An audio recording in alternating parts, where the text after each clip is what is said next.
Kyle was never a star student, but he got by. A quiet and shy boy, he managed to get passed from grade to grade without much notice. He realized early on that if he just stayed out of trouble and turned in assignments, his teachers would be satisfied and he could earn C's on his report cards. He was the second of 3 children who lived with their mother in a small rural town.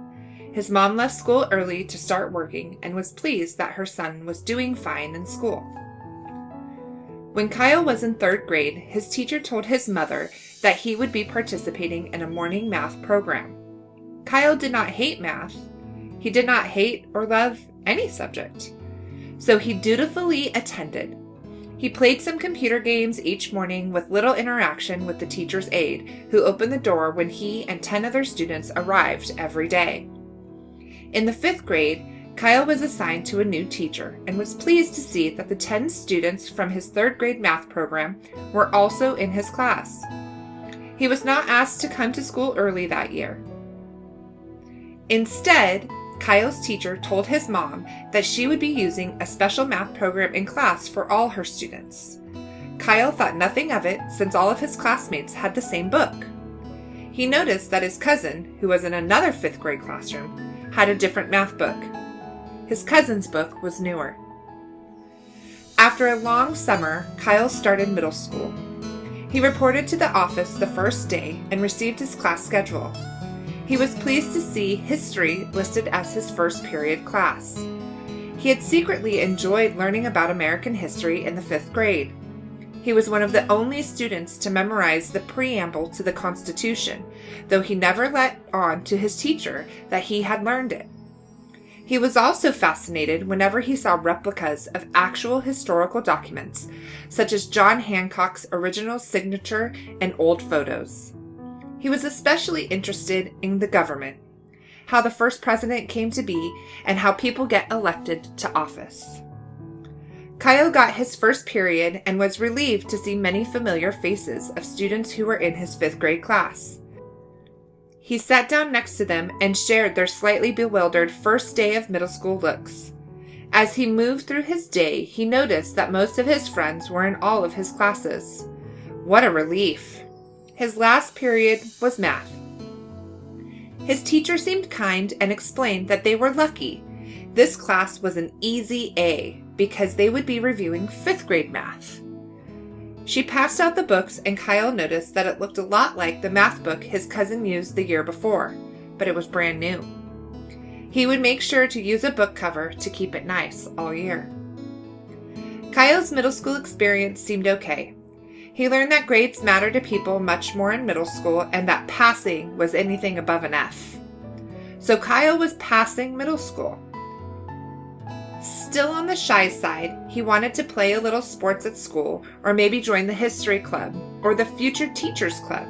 Maybe he'd like to teach history one day. But none of his friends were involved in those activities and he felt uncomfortable around unfamiliar people. So Kyle just went to school every day, turned in homework, and continued to pass his classes. As he crossed the stage at 8th grade promotion ceremony, Kyle imagined what high school would be like and decided that it would be different. He decided to tell his high school counselor about his secret interest in history and his idea about becoming a history teacher. Maybe he could teach at his own middle school. Maybe he would even run for student body office. That would be something. On the first day of high school, Kyle reported to the office for his class schedule. He was confused to see that he had no history class. He had all the regular subjects and 2 electives called life skills and high school success, but no history. While that was disappointing, he was comforted to see so many familiar faces in his classes throughout the day. His 6th period math class was interesting. The teacher was young and energetic. This was his first teaching job, and he was very happy to be at that school. Kyle knew that 9th graders at his high school took algebra. His book was called Readiness for Algebra. His cousin's book was called Algebra, College Prep. But algebra is algebra, he guessed.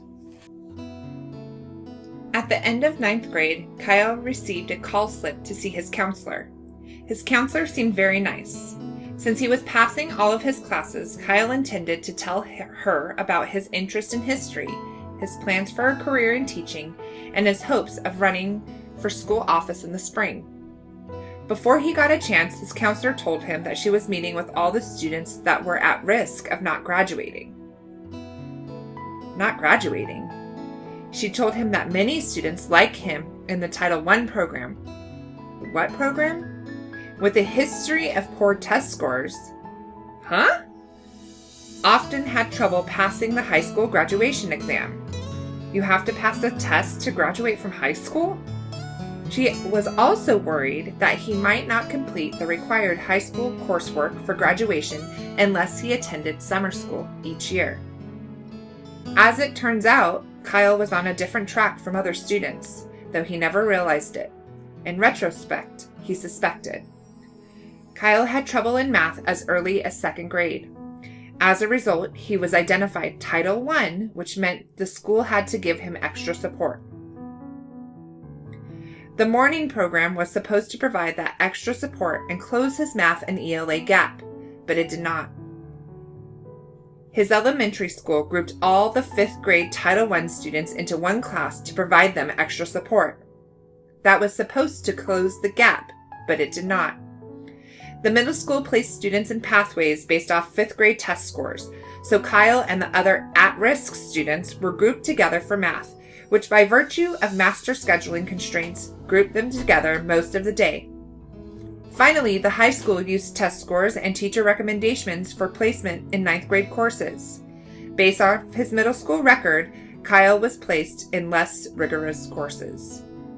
To make room for those helper classes, history was deferred that year.